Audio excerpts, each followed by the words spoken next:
itinerary mapped out for you? Yes, we do. So it's gonna be a lot of good things, a lot of fun things. Have 2 games in there, but mostly just team bonding and experiencing the culture. So there'll be a ton of different things, from a bike tour to a pizza making class to a couple of boat trips and island hopping. So it's gonna be a good time. What are you taking away from the couple of practices you've had now? Like, what's important for you guys at this time? You know, having those 10 extra practices, we've used like 1 a week so far, and it's just been really nice to be able to get a lot in. We've also played more and up and down and scrimmage more than this summer than I ever have as a head coach. Just with the veteran team and trying to, I know we have to play, so I want to make sure we're in somewhat, we're never going to be in game shape like we'll be in the season, but at least getting up and down, and that's been really, really beneficial to us, and for me too, to just see different lineups, see how competitive we are. I'll say one thing, the depth that we have on the team this year is we haven't had it. So I put anyone together and mix up the lineups, and it's almost always a really tight game. Like, they're going at each other, they're making each other better. And it's been really fun to watch and to coach them this summer. I know we talked about the depth last time we talked to you, and you said you've got to kind of adjust to having that. So, like, what's that process for you and your coaches look like? I know it's not the season yet, but how have you kind of mapped that out? And I think that's where having these practices and having a little bit more time on the floor where we can scrimmage and play, I'm able to put different people together and different lineups together, and really just to get to see, who can do what and put people in different positions. Like someone like a Barry who's a freshman, and I have her playing some wing, and then I have her playing some 4. So, and she's picked that up really quickly. So, some of those kids that flex to, KB, Bryn, I have Bryn playing some 5 this year. She's gonna have to play some 5, and not just 4. So it's been nice to have those opportunities, just see different lineups, different combinations, and then people being able to flex to different positions. Having Jasmine in here, what's that been kind of like? And have you learned some things about her that you didn't, kind of know about before she kind of came here? Yeah, Jasmine, the last about week and a half, 2 weeks, she's really, I told her, it's like the Jazz I've watched for how many years. So when she first came in, it's a lot for anyone new. So learning defense, learning the system, learning expectations. So I thought the last 2 weeks have been her best, and she's kind of getting that pop back of being really aggressive as a scorer. Her 3-point shot actually is much better now than it was as a high school player. So she really worked on that last year at Mississippi State, and her it looks really, really good. But I love her defense, and I'm really challenging her defensively, and she just continues to take it all in. She's so coachable. She's gonna be really, really important to us. Is that maybe the biggest thing of adjustment defensively? What you kind of emphasize maybe for a player when they're kind of coming in their first year? I think the defense is always the biggest learning curve, whether it's a transfer, whether it's a freshman, sometimes even a transfer like a 5th year last year, where you've been in the system 4 years. Luckily, our transfers have only been in a system 1 year, so they don't really have something totally ingrained in them, but it's all different.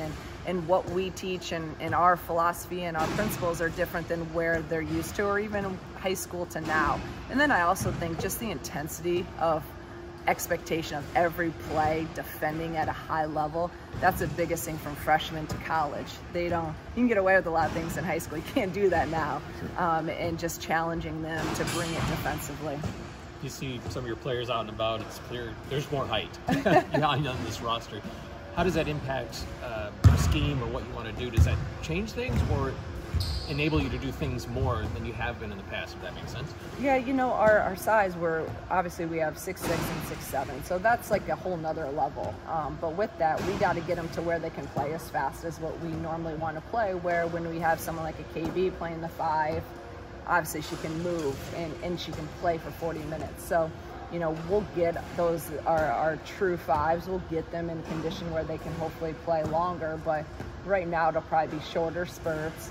But I want them to be able to play really, really hard and be able to play at the pace we want to offensively. And again, it comes back to defense. Being able to sustain intensity level defensively. And I'm trying to really, with both of Haven and Letty, just trying them, the physicality of it all, trying to get them to be a little bit more physical, to utilize their size more. They continue to make strides every day. It's still only July, so You know, I love how far they've come in a short time, but I think that's where you have true bigs like 6'6", 6'7". It's the pace. Can we still play at that same pace that we want to play at?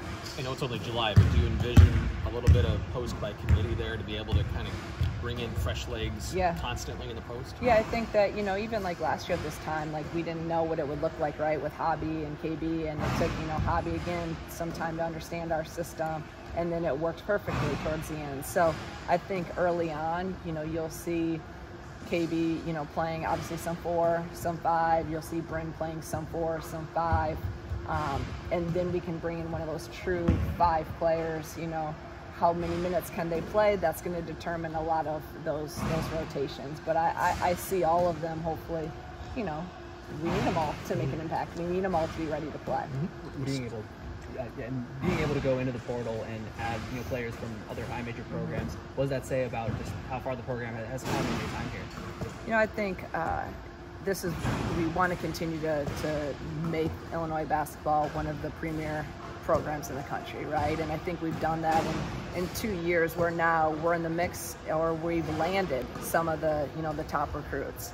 You know, obviously you look at our transfers and you look at our freshmen with Barry Wallace coming in. She could have went anywhere. You know, Letty was highly recruited. Jasmine, highly recruited. You know, those are players that we got them to come here because of relationships, because of, I think, being able to win and show that we're on the right track. I mean, we just want to keep pushing that forward. So now we can continue to bring in, you know, high-level players that fit what we do, and then also be able to bring in high-level transfers. Transfers are, you know, they're just such a critical piece to it. You see even on the men's side, you know, them being able to bring in those high-level transfers. Well, now they're attracted because of the program and the success they've had. The more success you have, the more able you're going to be able to attract some of those high-level players and transfers. What kind of development have you seen from Letty, and what's that acclimation process look like for her? You know, she's come along. I think we're in week 5 right now, and she's come a long ways just getting number 1 conditioning, right? That's always the big thing for bigs. So she's made some really great strides with that, and that's number 1, because you can't play if you're not in condition. So really proud of her for that growth. And then just every day she gets better. She's really coachable. She listens, and then she applies, and she's working hard. If you do that, good things are going to continue to happen. And she's able, again, defensively, we got to keep bringing her along, so where she can be a little bit more physical, understand how we cover ball screens and all that, that'll come. And then, you know, offensively, she just has such great hands, like great hands for a big. She finishes really well around the rim, and we got to get her the ball down there, because I mean her hands are great. With Jasmine, someone you recruited at Dayton, you know, you referenced relationships earlier, but how do you kind of keep those relationships alive to where if someone's back in the portal again, you can kind of rekindle things and you're not almost starting from scratch? Yeah, I think we've done I've said this a lot, I think we've done, in, you know, my time as a head coach, we've done a really good job of getting transfers the second time. I don't know if that means I'm a bad recruiter the first time or good the second, I don't know, but we've been able to get kids the second time around, and they've all had success here.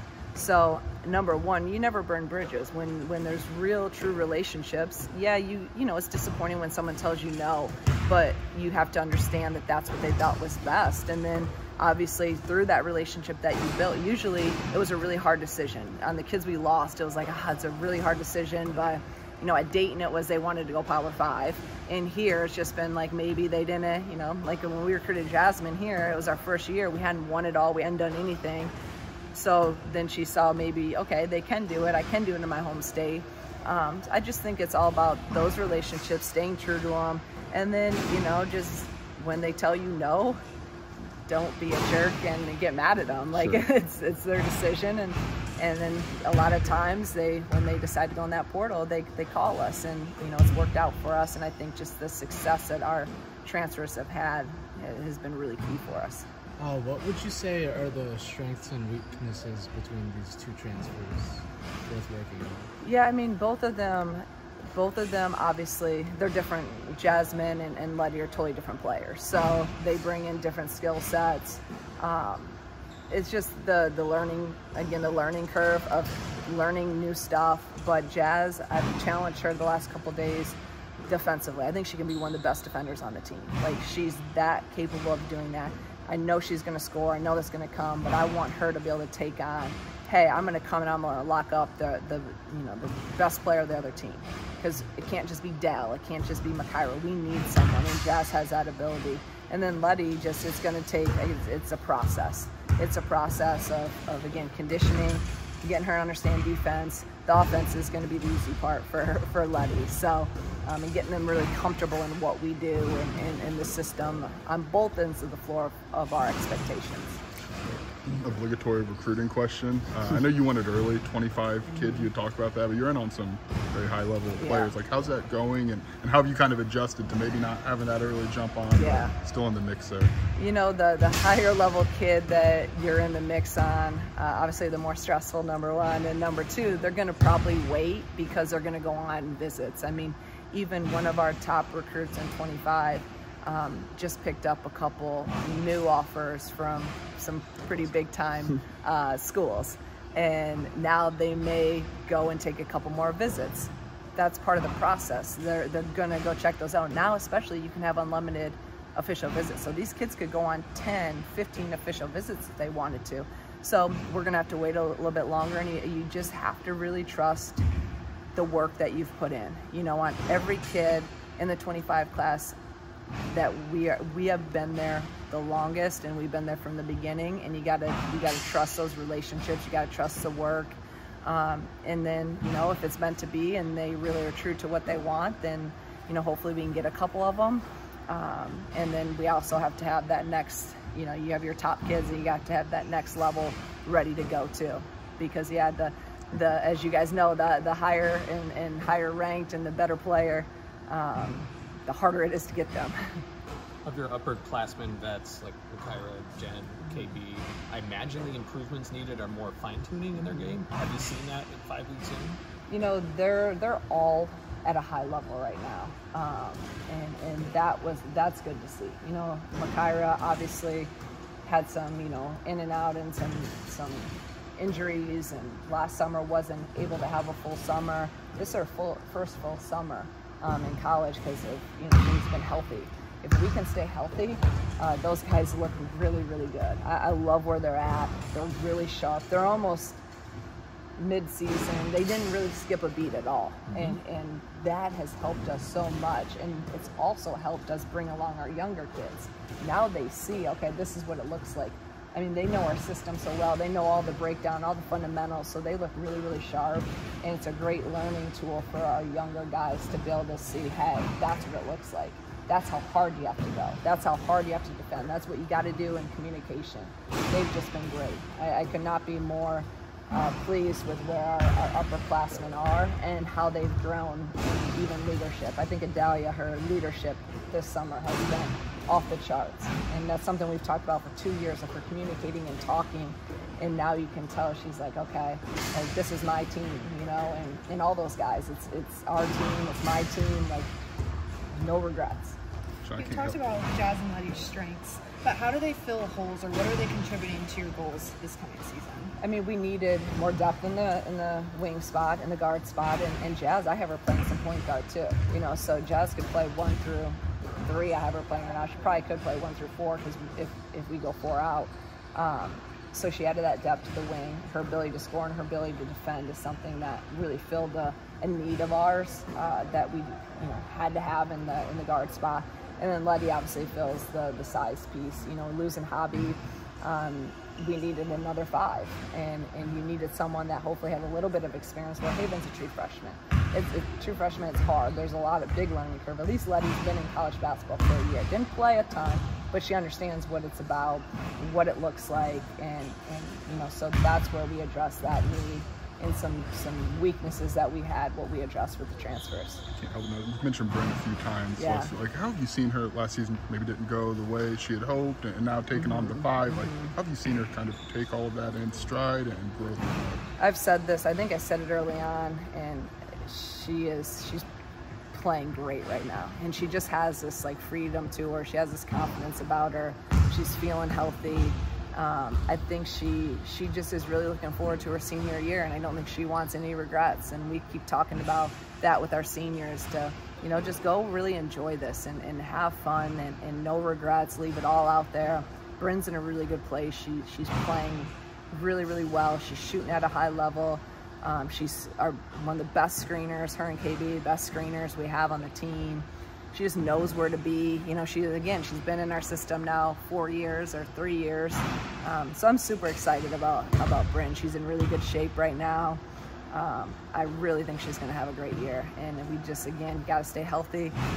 But she's doing a lot of really great things.